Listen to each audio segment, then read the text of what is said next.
अस्सलाम वालेकुम दोस्तों, मैं हूं मोहम्मद जलाल और आप देख रहे हैं टेक्निकल एमजे टीवी।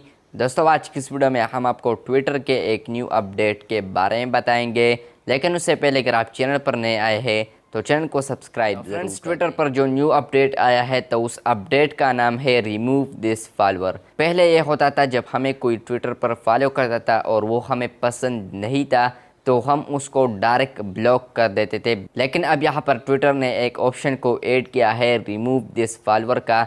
जब आप यहाँ पर रिमूव दिस फॉलोअर पर क्लिक करेंगे तो उस बंदे को आप अपने फॉलोअर लिस्ट से रिमूव कर सकते हैं इजीली। आप लोगों ने सिंपल 3 डॉट्स पर क्लिक करना है, उसके बाद वहाँ पर आप लोग को आ जाएगा रिमूव दिस फॉलोअर, तो आप उस फॉलोअर को रिमूव कर सकते हैं। और अभी ये टेस्टिंग मोड पर है वेब में, यानी ट्विटर वेब पर ये टेस्टिंग मोड पर है। कंप्यूटर लैपटॉप में आप इसे चेक कर सकते हैं, बाद में आप लोगों को मोबाइल्स पर भी देखने को मिल जाएगा ये ऑप्शंस। तो बस ये थी आज की वीडियो। अगर आपको ये वीडियो अच्छी लगी है तो बिल्कुल वीडियो को लाइक कर दें। चैनल पर न्यू हो तो जाने से पहले चैनल को भी सब्सक्राइब कर लें।